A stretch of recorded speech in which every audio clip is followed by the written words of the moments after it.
Aux assises du socialisme, François Mitterrand réaffirme sa fidélité à l'union de la gauche. Michel Rocard confirme son soutien politique au Parti socialiste. France-Belgique de football à Bruxelles pour la Coupe d'Europe des Nations. Dans un quart d'heure, vous verrez le coup d'envoi du match en direct dans ce journal. Ouverture de la saison internationale de rugby demain à Bucarest. La Roumanie est un peu considérée comme la bête noire du 15 de France. Son équipe est très ambitieuse cette année.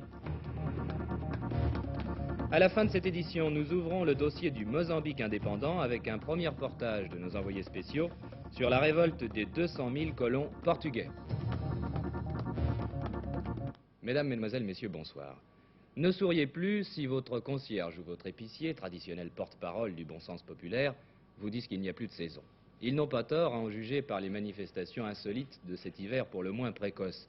Monsieur Météo vous l'a dit, la neige tient bon sur les pentes des Alpes et des Vosges, de sorte qu'avec un bon mois d'avance sur le calendrier habituel, on vient d'ouvrir les premières pistes aux skieurs. Dans les Vosges, cela ne s'était pas vu depuis un siècle.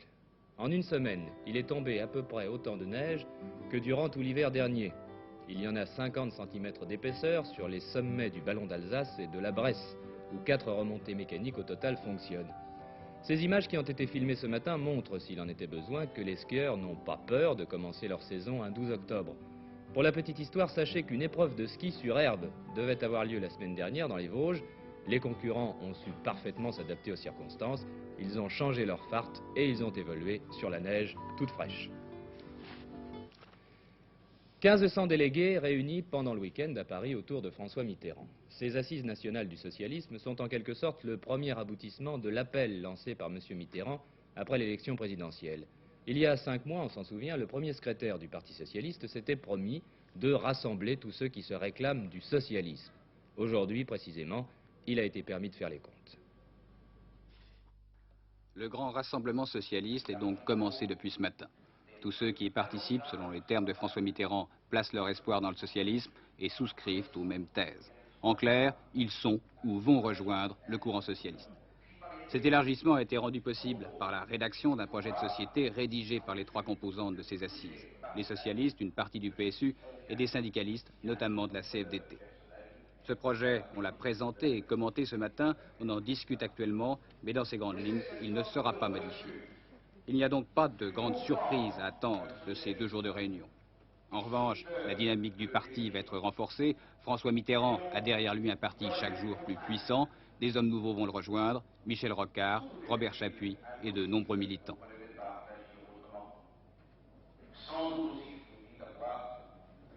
Son audience aussi est élargie. Ce matin, des personnalités comme Jacques Delors, Pierre Marcillaci, Léo Hamon ou encore Edgar Pisani assistaient au débat. Bien sûr, c'était au titre d'observateurs ou d'invités, mais ils étaient présents quand même. Ce changement de rapport de force à l'intérieur de l'Union de la gauche peut inquiéter les communistes. François Mitterrand a voulu les rassurer.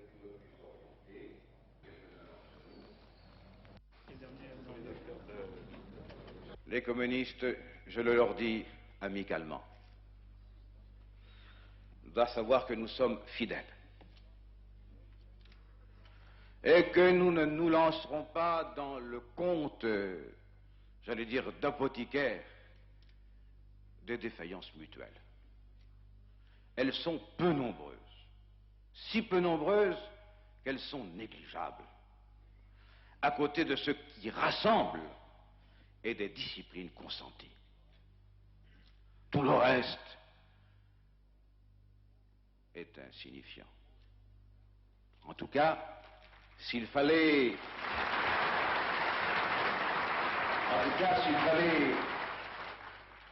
rassurer, je le fais.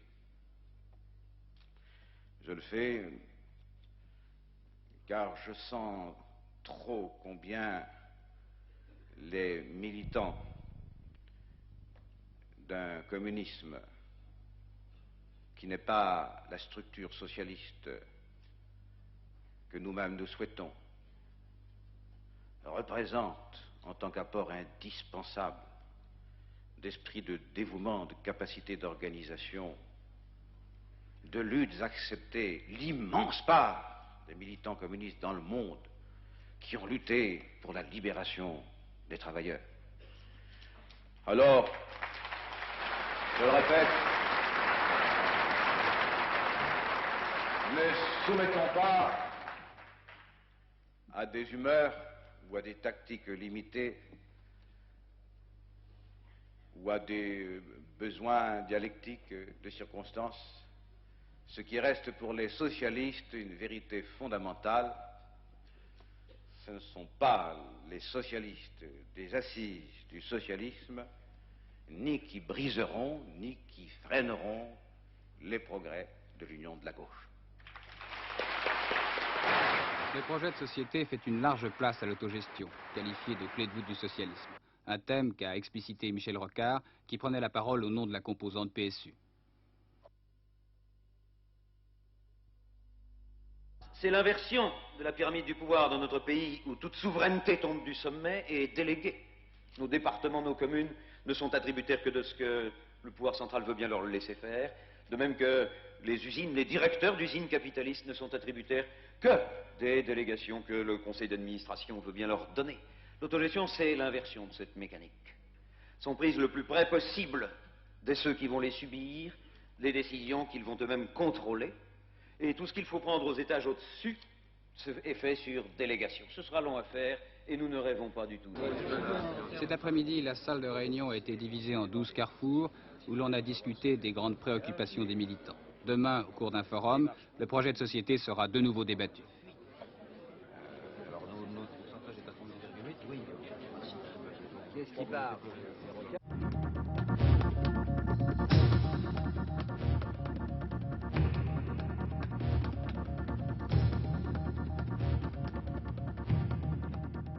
Journée d'études du Front du Progrès aujourd'hui à Paris. Parmi les personnalités invitées par les gaullistes de gauche, 2 anciens ministres, Jean Charbonnel et Michel Jobert.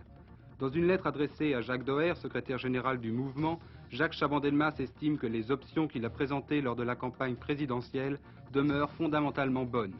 Il annonce son intention d'en faire personnellement ressortir le caractère indispensable lorsque cela sera nécessaire.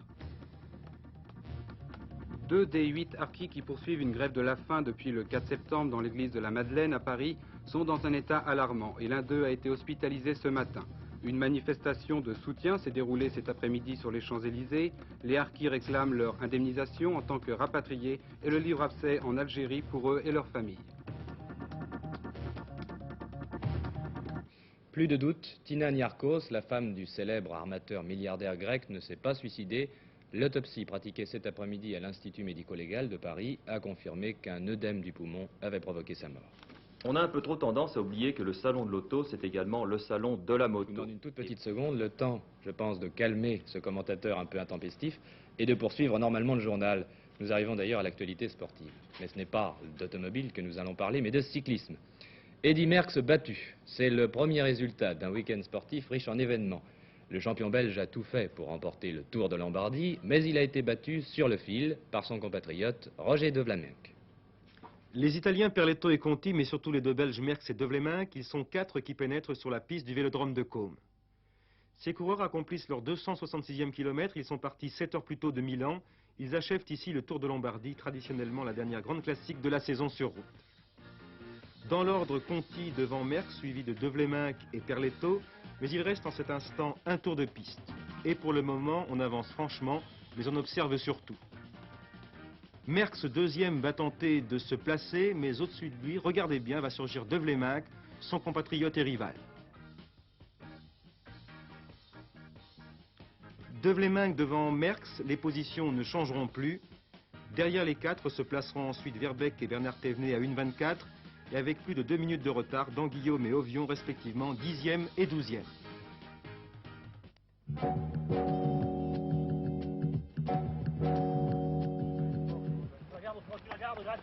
C'était hier à l'INS l'ultime séance d'entraînement pour l'équipe de France de rugby qui demain à Bucarest rencontrera la Roumanie. Déplacement périlleux pour les tricolores. En France, la saison de rugby ne fait que débuter. La plupart des joueurs ne sont pas encore en grande forme. Par contre, pour les Roumains, il s'agit d'un test capital qui, chaque année, leur permet d'évaluer leur progression. La récente tournée du 15 de France en Amérique du Sud n'a pas donné entière satisfaction aux sélectionneurs, notamment au niveau des avants, qui souvent ont été malmenés par les Pumas argentins. À Bucarest, face aux très solides avants roumains, on suivra donc avec beaucoup d'intérêt le comportement de la mêlée française, comportement qui pourrait décider de l'issue de la rencontre. Compte tenu de tout ce que nous venons de dire, c'est-à-dire que l'adversaire est de taille, que nos équipiers ne sont pas dans une performance, je crois que plus que jamais, il faudra revenir dans un jeu très simple, un jeu de revenir aux sources, comme on dit très communément. Il faudra faire l'essentiel, mêler, touche, il faudra quand même partir sur des bases et jouer sur des bases très saines. Parmi les nouveaux venus dans l'équipe de France, le talonneur Paco de Béziers, 22 ans, il est artisan carreleur, il a longtemps opéré à l'ouverture et il a reçu sa première cape d'international en Argentine, tout comme son camarade de club Sénal. Sénal que voici, 27 ans, 1m93, 98 kg, il est employé de mairie et il jouera en deuxième ligne demain en compagnie d'Estève. En trois quarts, première sélection pour Jean Etchenik de Biarritz, il a 20 ans. En Argentine, il s'est fait remarquer par sa vitesse et son perçant. Débuts internationaux pour l'ailier briviste Laurent Desnoyers, 26 ans. C'est un redoutable finisseur. Il est le meilleur marqueur d'essai de ce début de championnat. Je pense qu'il ne joue pas trop la main, il défend énormément. Alors pour nous, ça va être assez difficile de jouer à la main. J'ai déjà vu les matchs des Roumains à la télévision, en particulier celui de Constanza et celui de Valence. Et j'ai vu que c'est une équipe très dure, très difficile. Et pour attaquer, je crois qu'on aura pas mal de problèmes. Parce qu'ils vont nous, je pense qu'ils vont nous laisser que des ballons pourris, ils vont monter très vite en défense. Et ça nous posera de gros problèmes. Et enfin, je pense qu'avec le pack qu'on a, on pourrait remédier à ces problèmes. L'an dernier, à Valence, les Roumains, on s'en souvient, s'étaient inclinés de justesse par 7-6. Ils fêtent cette année le 60e anniversaire de leur rugby. Demain, ils seront donc doublement motivés pour tenter de prendre leur revanche sur le 15 tricolore.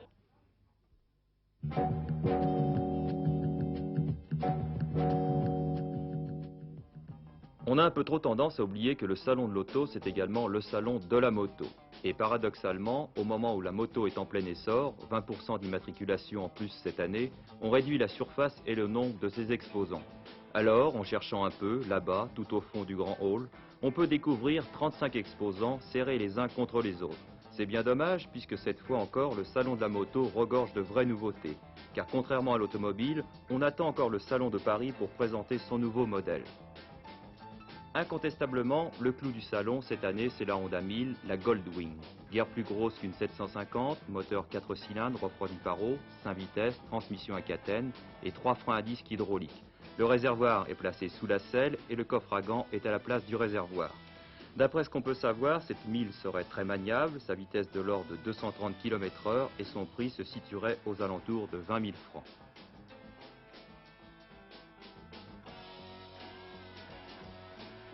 Avec ses 4 millions d'engins fabriqués en 1974, le Japon arrive nettement en tête de la production mondiale. Et Suzuki, l'un des 4 grands, expose cette moto à moteur rotatif refroidi par eau.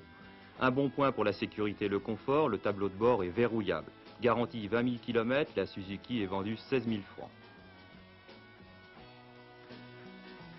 Pour pouvoir démarrer le moteur de la 1000 Moto Guzzi, première moto au monde équipée d'une transmission automatique, vous devez relever la béquille latérale et poser vos deux mains sur le guidon. Autre détail important, la commande de frein à disque est au pied. La moto Bécane 350 s'améliore puisqu'elle reçoit l'injection électronique. Et au dire du constructeur, à certains régimes, l'injection diminue la consommation de 30 à 50%. Une sérieuse rivale pour Honda, la petite Yamaha qui sortira au mois de janvier.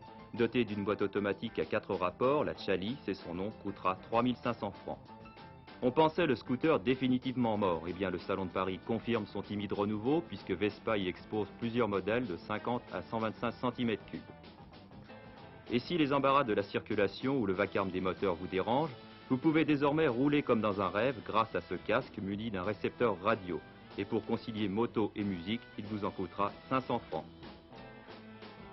Avant le coup d'envoi de France-Belgique de football, que nous allons voir en direct, comme prévu, j'ai juste une petite minute pour vous donner quelques mots d'explication. Si le match n'est pas retransmis en direct à la télé, je sais que vous vous posez la question, c'est parce que la Fédération belge de football s'y est opposée. Elle n'était pas certaine de pouvoir remplir le stade de Bruxelles. Beaucoup de spectateurs frileux auraient effectivement préféré, je pense, rester au chaud devant leur poste à l'écoute soit de la RTB, soit de la télévision française qui est très regardée en Belgique. Mais faisons contre mauvaise fortune bon cœur, le droit à l'information nous autorise à vous présenter des extraits de la rencontre, ce qui sera fait à 24 heures dernière, vers 23h15, et tout de suite, le coup d'envoi. Place à l'actualité immédiate. Eh bien, à Bruxelles, terrain fort détrempé ce soir. C'est un Anglais, M. Burns, qui va donner dans quelques secondes le coup d'envoi de ce Belgique-France, match officiel puisque comptant pour les éliminatoires de la Coupe d'Europe des Nations. Pour l'instant, les photographes au centre et la pièce lancée par M. Burns qui va indiquer quelle est la formation qui va choisir le camp et quelle est la formation qui va pouvoir engager ce match. Les Belges sont tout en blanc au centre numéro 10, Van Imst. Il va sans doute donner le coup d'envoi de ce match. Disons que c'est la 59e rencontre entre la Belgique et la France dans l'histoire des deux pays et que le bilan est favorable à la Belgique. 26 victoires contre 18 à la France et 14 nuls. Rappelons-le, terrain fort détrempé. Cela ne va pas surprendre les Français qui sont entraînés toute la semaine à Rambouillet dans les mêmes conditions. On s'attend à un match extrêmement disputé, bien dans la tradition de ces Belgique-France. Malgré tout, les Belges, chez eux, ici au Heysel, sont favoris. Ils se sont hissés au plus haut niveau européen. Quant aux Français, vous le savez, ils sont en progrès. Et ils voudraient ce soir à Bruxelles confirmer au cours de cette rencontre officielle les bons résultats enregistrés en Tchécoslovaquie et en Pologne.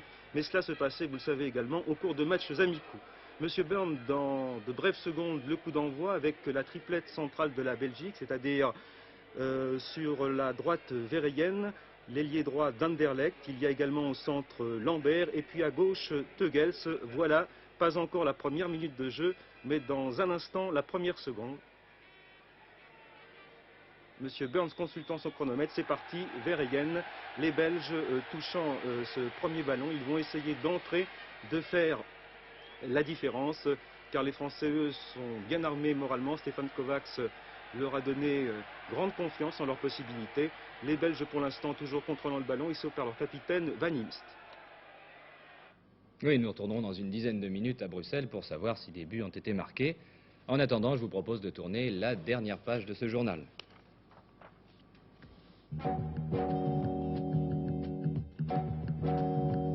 Le 25 juin 1975, le Mozambique deviendra un État indépendant. L'accord signé en septembre par les autorités portugaises et le Front de libération du Mozambique, le Frelimo, peut être considéré comme une étape décisive dans la décolonisation. En Afrique australe, en effet, le Mozambique occupe une position stratégique. Ce territoire de 770 000 km² est bordé par la Rhodésie et l'Afrique du Sud, les deux derniers pays d'Afrique noire gouvernés par des Blancs. Il y a aussi l'Angola, mais le processus d'accession à l'indépendance y est en marche. Le rapport de force ethnique au Mozambique devait basculer tôt ou tard. 200 000 Blancs ne pouvaient imposer indéfiniment leur hégémonie à 8 millions de Noirs. Mais le coup a été rude pour les colons portugais, comme en témoigne le premier des 4 reportages de Christian Bousquet au Mozambique.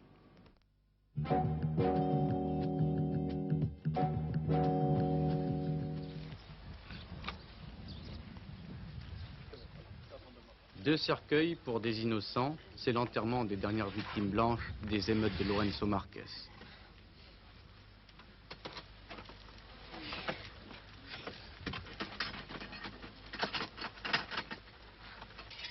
Innocents, c'était un couple de jeunes mariés. Un groupe de Noirs les ont massacrés alors qu'ils travaillaient dans les champs. Des Noirs en colère qui criaient vengeance pour leurs frères de couleur assassinés par d'autres Blancs. Mais l'innocence n'est le privilège ni d'un camp ni de l'autre, et ces images ont valeur de symbole. Répétition du drame précédent, ce cortège funèbre qui s'avance. Mais ici, c'est une famille noire qui pleure un des siens.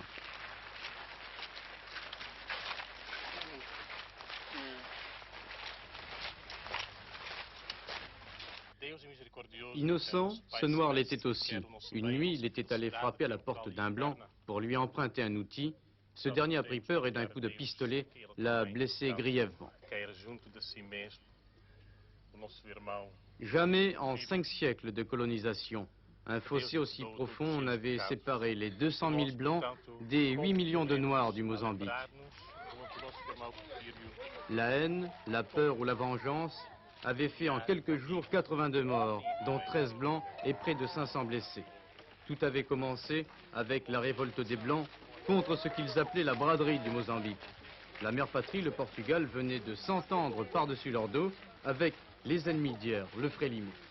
L'accord de Lusaka confiait à ce Frélimo la direction du gouvernement de transition en attendant l'indépendance prévue pour juin 1975. Accord inacceptable pour les Blancs. Ils réagissent en occupant la station de radio de Lourenço Marques. Les rebelles croient d'abord tenir la victoire. Le contrôle des ondes leur permet de s'adresser au pays, d'expliquer qu'ils sont pour un Mozambique indépendant, mais qui ne serait pas sous le seul contrôle du Frélimo. Mais à l'ambiance de kermesse succède bientôt l'angoisse. L'angoisse de se sentir isolé, Lisbonne les ignore, et le mouvement n'a rallié qu'une minorité de Blancs du Mozambique. Isolés aussi parce qu'ils n'ont pu obtenir le soutien des régimes blancs de l'Afrique du Sud et de la Rhodésie. Isolés enfin parce qu'ils n'ont pas réussi à faire basculer l'armée. Ils réalisent alors qu'ils sont faibles, trop faibles pour s'opposer à la colère des masses noires. Et la rébellion prend fin dès que les affrontements sanglants opposeront les deux communautés.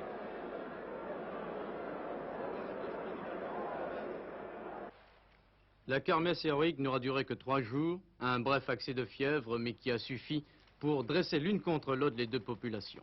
Les Noirs ne sont pas restés sans réagir aux ratonnades organisées par les extrémistes blancs. Envahissant les rues, ils ont massacré, incendié, pillé. Ils étaient très nombreux. Qu'ont-ils fait? Ont-ils tout volé?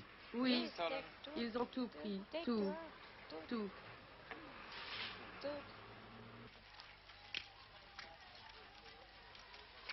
Mais plus que les dégâts matériels, c'est la méfiance qui s'est installée entre blancs et noirs, qui sera difficile à faire disparaître.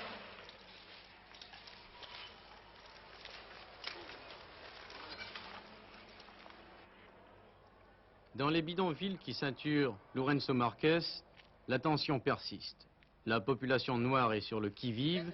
Elle craint une action des extrémistes de l'autre camp. Elle craint de nouvelles ratonnades. Tout véhicule conduit par un blanc constitue pour eux une menace. Tout étranger est un suspect, un indésirable.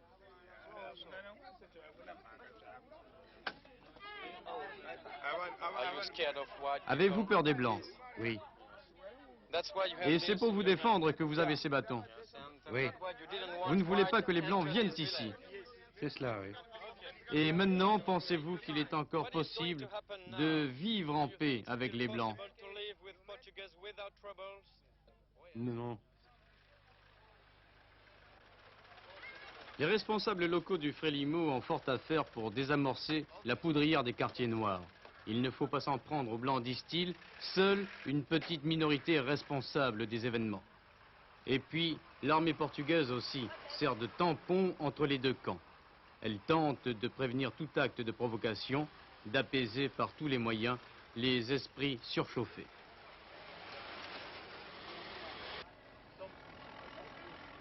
Des moyens qui impliquent parfois qu'elle ait à fermer les yeux sur certains délits. Cette patrouille vient de tomber sur des pillards de poulaillers. Pour se justifier, un des voleurs crie au scandale. Les blancs possèdent tout, les noirs n'ont que la misère. Si on ne nous donne rien, dit-il, on prendra tout.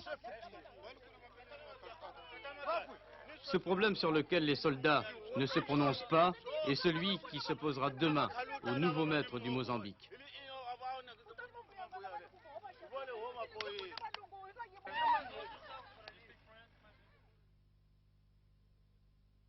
Au cours des prochaines éditions de 19h45, nous verrons notamment la fuite des colons portugais et comment le Frélimo est passé de la clandestinité au pouvoir. Et nous allons terminer la présente édition avec des images en direct de Bruxelles pour France-Belgique de football. Mais auparavant, je voudrais vous donner un résultat qui intéresse à la fois les Français et les Belges. Deux équipes appartenant au même groupe de qualification en Coupe d'Europe des Nations se rencontraient cet après-midi à Magdebourg.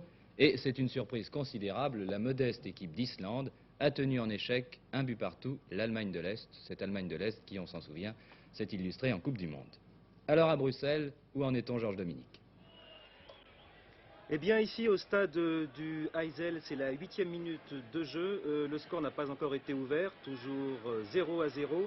Disons que la domination entre les deux formations, celle de Belgique et l'équipe de France, eh bien cette domination a été partagée. Une équipe de France qui joue sans complexe et une équipe de France qui jusqu'à présent s'est offerte la meilleure occasion de but puisqu'à la 3e minute, on a vu Jean-Marc Guillou lober toute la défense belge, mais la balle a frôlé le poteau belge avant de sortir derrière cette ligne de but. Pour l'instant, les Belges ont ce ballon, ils vont sans doute s'octroyer une touche. Les Belges qui essayent bien sûr de faire la différence au cours de cette première mi-temps, mais jusqu'ici, je vous le répète, score de 0-0 et l'équipe de France a fort bien contré cette équipe belge.